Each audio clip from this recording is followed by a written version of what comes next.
Welcome back to Focus on Health. I'm your host, Curtiss Calhoun, and we are here today with Cisely Carter, who's joining us to talk about the connection between anxiety and acid reflux. Cisely, welcome to Focus on Health. Hi, Curtiss. Thanks for having me. It's a pleasure. Thanks for being here. I appreciate it. Well, let me ask you, because I know before a couple days ago, I didn't know that anxiety and acid reflux even had a connection. Can you tell us a little bit more about that? It's pretty weird. A lot of people don't know that. I myself didn't know until about a year ago. I've been suffering with anxiety for about 10 years now, and the acid reflux just started coming in the last year.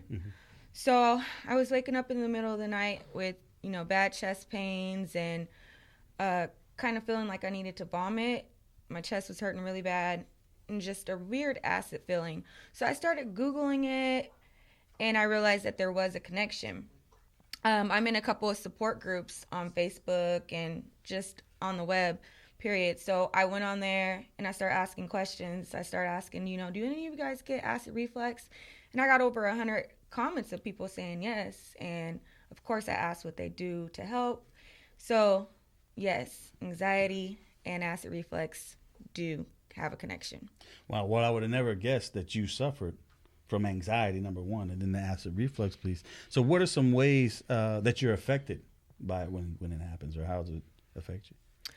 Well, first of all, I lose my appetite while I have it. You get really dehydrated.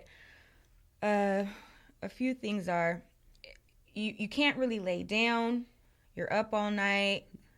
It's painful. It's really bad. It's not a joke. Well, does it impact your lifestyle any? I mean, or how you go throughout your day? I've had to cancel a lot of plans. Just imagine when you can't hold any food down, you can barely drink water. You have to sip it, and not all medication, especially over-the-counter stuff, works. So I've had to cancel plans with family. I'm in pain. I'm losing sleep because I can barely sleep. You can't sleep when you have acid reflux. It plays a big toll on just your everyday lifestyle. Sure, I'm sure it does. So what are some things that you do when you get the acid reflux that help you, that you feel help you? Well, it depends on the symptoms. When I can't hold down any water and I'm feeling dehydrated, I like to keep something in my mouth, a cough drop, a mint, suck on some ice or something to kind of keep that saliva going, because, when you feel like you're going to throw up, you want to keep something in your mouth to keep swallowing something. Or I'll sip on some water with a straw, because it's hard to chug something when you have that pain in your chest. You know what I mean? Yeah. You just feel like it's not going down. It's just stuck. So I try to stay dehydrated. If I'm trying to get some sleep, I try to tilt my back up with a couple of pillows. That way the acid is not just sitting there, it's staying down some. So, because when it's coming up, that's the worst feeling. You can't get comfortable at all. If I'm at home and I don't have any kind of medication, I'll try some baking soda and some water, a little bit of warm water, chug that down.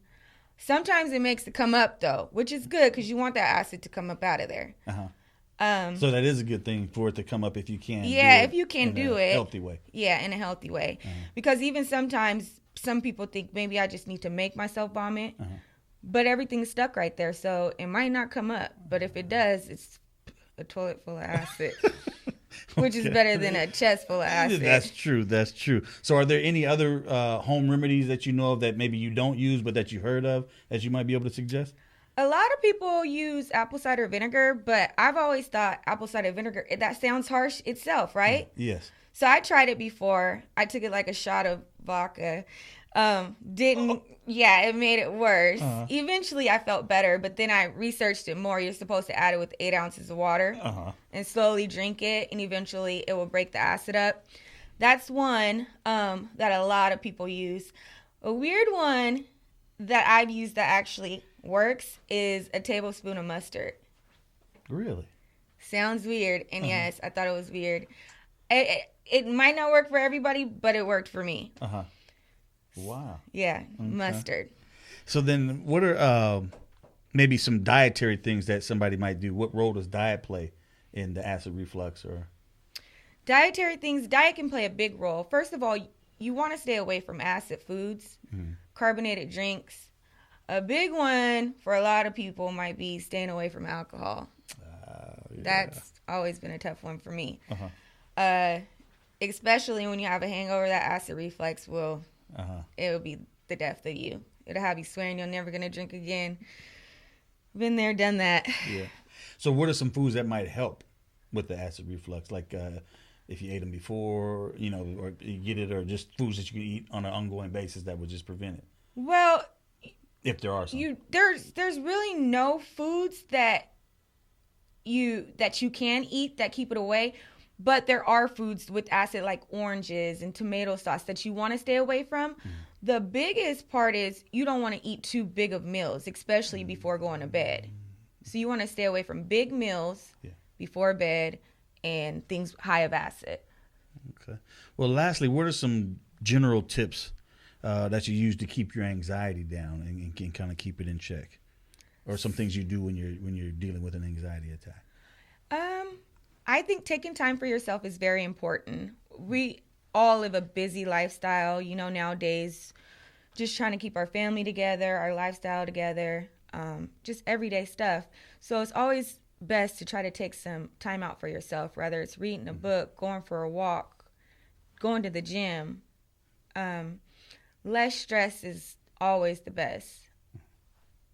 Okay. So what are some things you do personally? Do you do those things or are there some other things you do personally? I read. I go for walks. Yeah.